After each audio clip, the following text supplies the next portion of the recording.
Hey everyone, welcome back to another video. So today we're going to be doing a fun one here. We're just going to have a little bit of a conspiracy theory segment here. We're going to have a few of these, I think, over the next couple weeks here.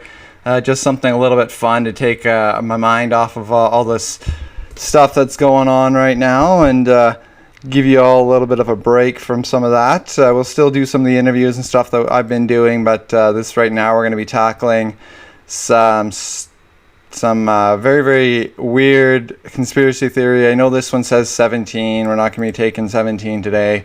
We'll just be doing a couple of them. I've got some tabs open. We'll only do a couple of them today though, and save some other ones for other videos. So the first one that we're coming across here is the Titanic sinking was totally planned. So apparently it was not the Titanic that sank, but its sister ship, the Olympic, which supposedly was damaged in a collision, and then there was evidence to prove that the owners had switched the two ships and then sunk the Titanic. Oh yeah, so they did this for insurance money. So let's kind of pull up another article on this one, so I'll read through it and then I'll kind of give you my little feedback on it. So this was actually recently published here, so it's actually an up-to-date thing on this conspiracy theory. So, Daily Dot says, the sinking of the RMS Titanic on April 15th, 1912 was one of the most traumatic events of the post-World War I Western world. It involved a ship that nobody believed could go down sinking on its first voyage after an incident that it should have survived, causing a massive loss of life. It sparked a Titanic conspiracy theory industry that somehow hasn't died to this day. So they make it very dramatic there. So basically, yeah, so it goes into how, you know, it was supposed to be this unsinkable ship, and it was sunk, which of course we all know that little tale of this. So where does this conspiracy actually begin? So despite having received 6 warnings of sea ice on her route to New York, the ship was traveling near her maximum speed when she entered an area called Iceberg Alley with no moon and little giving away the iceberg's positions. The ship's lookouts didn't see an iceberg until it was too close. Unable to turn quickly enough, the ship was scraped by an iceberg that gashed her starboard side, flooding 6 compartments, including 2 boiler rooms. Though the ship had been billed as unsinkable, the crew realized the damage control measures were inadequate and the ship was doomed. Within 2 hours she had gone down because it didn't have enough lifeboats. The crew wasn't well trained in emergency procedures, and many passengers believed the alarms going off were a prank or exercise. 1,514 of the 2,220 people on board died.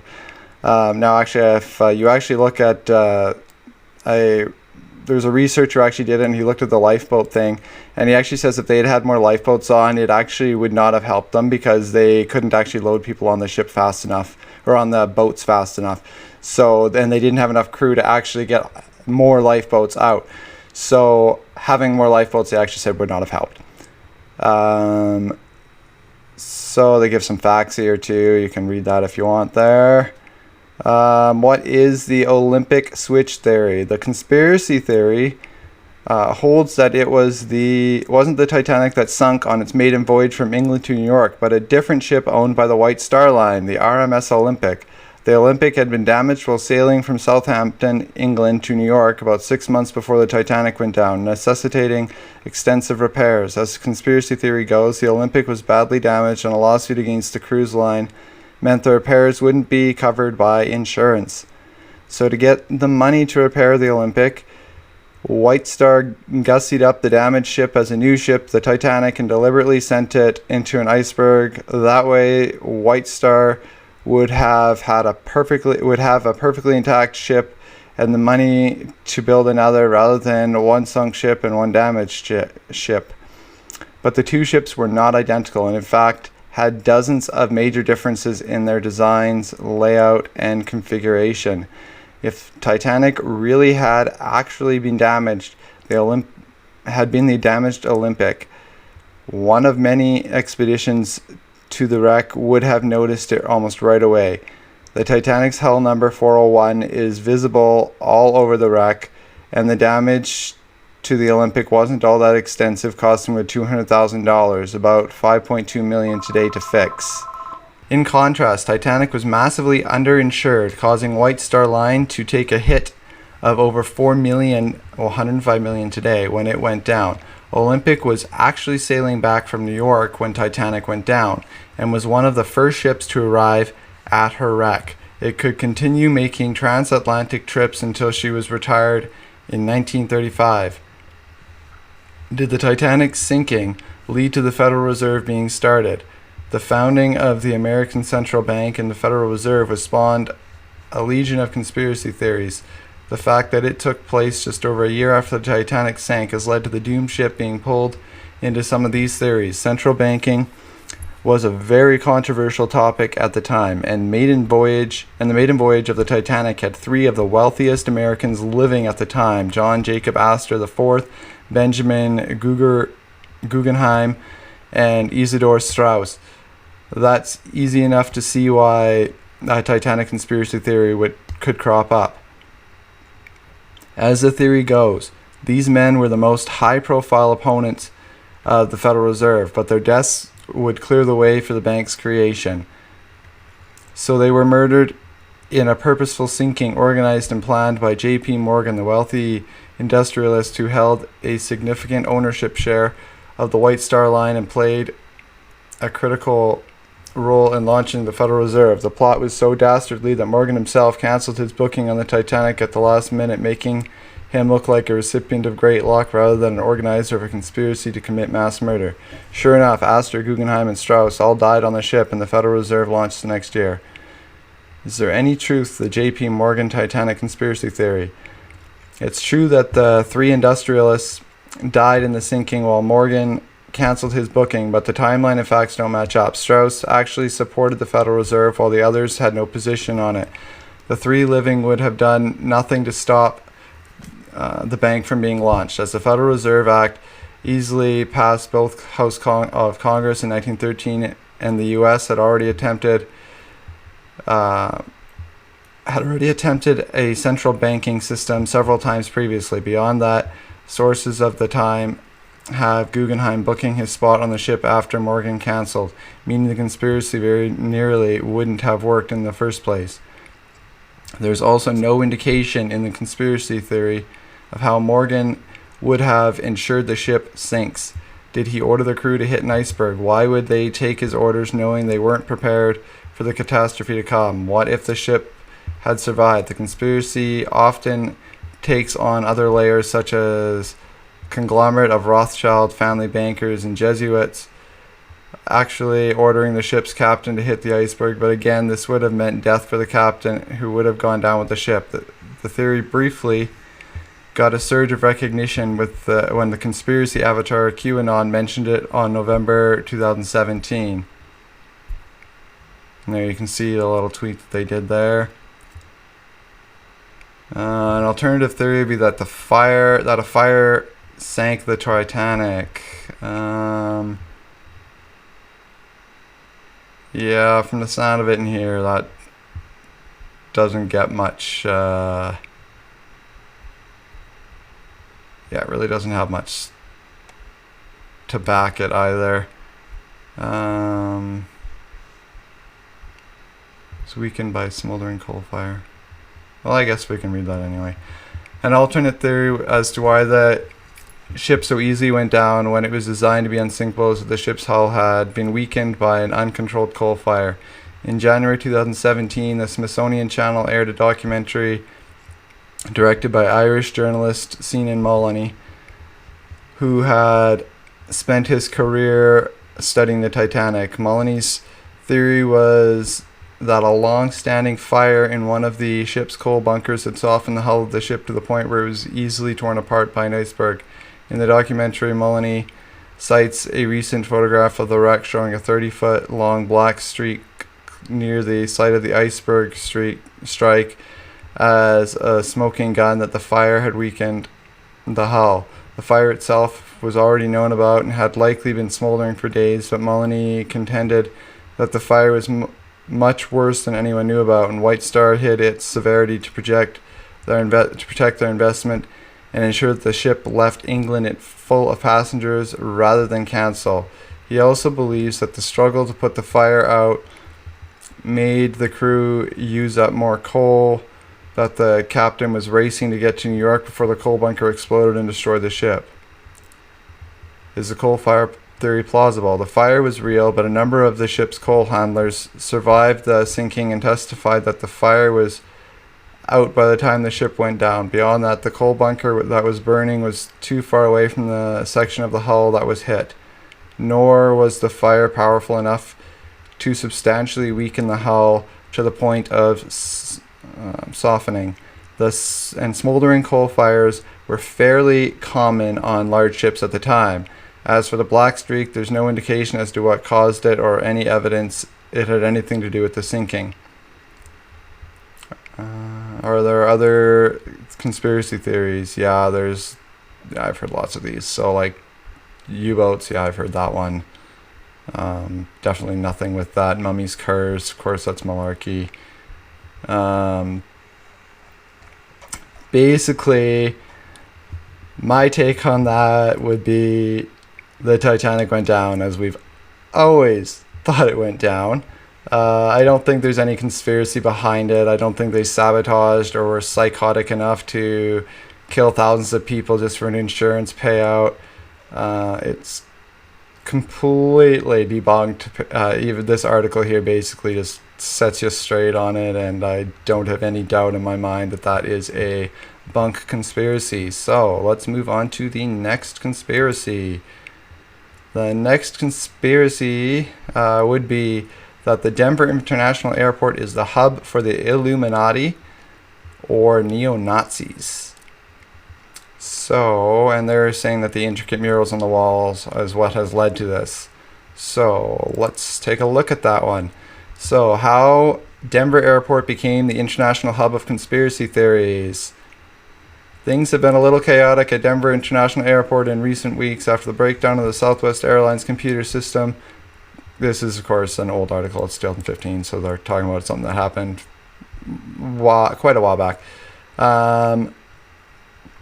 So for those more focused on the Denver International Airport's ongoing weirdness, it was all part of the conspiracy. Built at $2 billion over budget and unveiled in February 1995. 16 months behind schedule, Denver Airport has been attracting controversy since construction began. The airport is 53 square miles, making it the second largest in the world by area, behind King, I don't know how to pronounce the last name, International Airport in Dammam, Saudi Arabia. The layout of its 6 runways is to some swastika-like, which when you look at the picture here, I guess it generally does look kinda, but to me that's a stretch. It's a major stretch to say it looks like a swastika, or that they even intended it to look like a swastika, because to me, like, yeah, swastika should look a little bit different than that. If they were really going to make it that obvious, then they would have made it look like a true one. So it's just one piece of the most outlandish theories attached to Denver International Airport, that it was actually commissioned by the New World Order, aka the New Nazi Party. The stone dedication marker for a time capsule buried under an American flag at the south end of the terminal actually mentions the New World Order Airport Commission. Furthering speculation, its design features the square and compasses symbol associated with the Freemasons. The strangest thing about this is that the New World Airport Commission doesn't exist. Conspiracy theories argue that the New World Airport Commission really refers to the New World Order, which New World Order does exist. That's something that is gaining more and more power all the time. According to that same Telegraph article, it's actually the New World Airport Commission. According to the airport, it was designed by a planning and advocacy group consisting of local businesses and political leaders. The group had absolutely no association with the New World Order. I would find that hard to believe that they did as well. The Denver International Airport uses a series of underground tunnels to run a passenger train from concourse to concourse, which is currently functional. What's not functional and was part of the delay in the original opening of the airport is an automated baggage system. It failed from the first try and was never fixed, leaving empty tunnels under the airport that leave people wondering where they might lead. Pair that with the rumor of buried buildings under the airport, and you have the perfect setting for a conspiracy about the underground bunker or eventual underground city. The Denver Post spoke with DIA Communications Director Stacy Stegman about the possibility of a hidden city. I think people would be very disappointed if they were to actually spend some time under DIA, Stegman said. We are under the footprint of 53 million people. It would be pretty difficult to hide any covert activity with the thousands of workers that are down here every day. Let's leave a picture of the runway. This particular theory is one that can really take you down the conspiracy rabbit hole. The beliefs that the tunnels range anywhere from people being annoyed about the waste of money to believing that the tunnels lead to future Nazi prisons and concentration camps to believing that the tunnels lead to underground cities populated by aliens. According to the Denver International Airport website, the fueling system of the DIA is capable of pumping 1,000 gallons of jet fuel per minute through a 28-mile network of pipes. Each of the 6 fuel farm tanks holds 65,000 barrels of jet fuel. This is a lot of fuel for a commercial airport and 40% more than the larger airport, causing some people to wonder what that extra fuel might be for. Regardless of what's happening underground, there is plenty of weirdness in plain sight at DIA. One of the more striking sights located beside the road leading to the terminal is the unsettling blue Mustang. That's a cool picture. Dubbed Blue Sapphire by locals, it is Blucifer. It is a 32-foot sculpture of a wild cerulean-hued horse rearing up in anger. The eyes glow red at night, but that is just one hint of its evil energy. The giant horse killed its creator, sculptor Luis Jimenez, before it was even finished being made. In 2006, a 9,000-pound section of the enormous sculpture fell on Jimenez, severing an artery in his leg and causing his death. Despite this terrible accident, Blue Mustang was installed in the front of the airport in 2008. The strange art continues on the inside. The 2 murals at the airport, designed by Leo Tanguma, called Children of the World Dream of Peace and In Peace and Harmony with Nature, are pretty unnerving.